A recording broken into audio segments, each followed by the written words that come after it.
E, professor, o fato de uma família decidir, né, deixar o idoso em uma instituição é considerado um abandono? Olha, Daniela, como eu te coloquei, acabei de colocar, em algumas circunstâncias a família não tem outra opção. Elas não têm uma pessoa que possa abrir mão do que faz e possa ser subsidiada, possa ser apoiada pelo restante da família para poder cuidar daquela pessoa idosa. É uma necessidade. E existem famílias que sofrem muito. Elas fazem essa opção com muito sofrimento para deixar a pessoa. Agora, abandonar um idoso, Daniela, não é para você abandonar uma pessoa idosa, não é necessário você levá-la para uma instituição de longa permanência. Você pode abandoná-lo dentro da sua própria casa. Nós tivemos uma situação de uma idosa de 82 anos que chegou no hospital com um quadro infeccioso. E quando nós fomos fazer a entrevista dela, o médico fazendo a entrevista, perguntamos que dia da semana é hoje, que dia do mês, em que ano a senhora está. Ela não soube responder. O médico imediatamente fez o diagnóstico. Ela está desorientada no tempo, no espaço, ela não sabe onde está. Depois passou um pouquinho de tempo, começamos o tratamento, né? E fomos voltar a conversar com essa idosa. Essa idosa estava lúcida.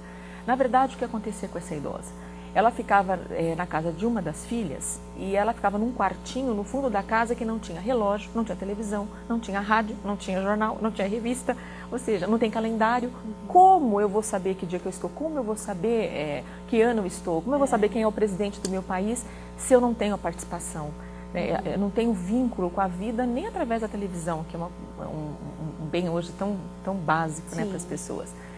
Então, você pode abandonar esse idoso dentro da sua própria casa. Não é necessário levá-lo para uma instituição. Muitas vezes, o fato de você levar uma instituição talvez seja uma das formas mais dignas que você encontrou de conseguir proporcionar para esse idoso o mínimo de condições para uma vida digna. E como é o cotidiano dessas instituições, professora? Essa legislação que eu comentei com você, Daniela, da Anvisa, né? Ela, que é de 2005, ela normatiza exatamente tudo isso. Ela coloca que tipo de atividades, como que essa instituição tem que se estruturar.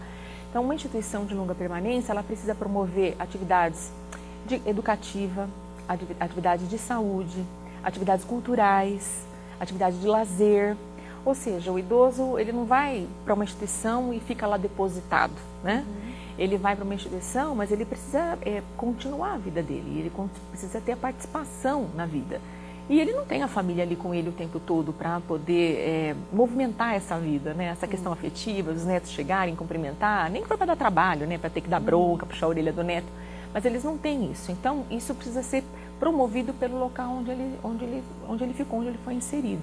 Então, as instituições precisam de equipes profissionais, precisam de profissionais que precisam ter um planejamento, uma programação para que essas pessoas tenham atividades em todas essas áreas, né? Tentando atender de uma forma integral as necessidades de saúde, de bem-estar da pessoa idosa. Entendi. E, professora, há algumas instituições, né, que são acusadas de maus tratos aos idosos, né? Como a família deve proceder? Como saber o melhor lugar onde colocar os nossos idosos? Bem, o primeiro passo da família, às vezes as famílias elas vão procurar um local que seja bonito, né, que seja pitoresco, que seja assim, até uma ideia até meio romanceada, né? Na verdade, as famílias precisam buscar as instituições que sejam legalmente instituídas. Então, são instituições que têm registros municipais, estaduais, federais. Então, ela precisa buscar qual foi essa autorização que ela tem da Agência de Vigilância Sanitária, da Anvisa, para funcionar. Então, ela tem que primeiro buscar se essa instituição ela é reconhecida dentro do sistema de avaliação, né, e de verificação do sistema de saúde, que seria, no nosso caso aqui, a Anvisa.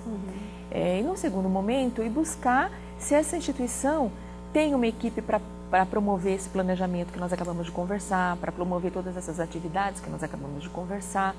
Existem muitas instituições, Daniela, que são instituições filantrópicas. A princípio são montadas por instituições religiosas, organizações não governamentais, e que passam a ter subsídio e participação dos serviços públicos, porque o serviço público, às vezes, realmente não tem condição de montar todas as instituições que são necessárias. E essas instituições precisam ter um planejamento. E a família tem que ter acesso a isso, precisa conhecer qual é a programação, o que vocês têm. E muitas instituições têm participação de outras, uma instituição, por exemplo, filantrópica religiosa, E tem participação de organizações não governamentais que fazem exatamente isso.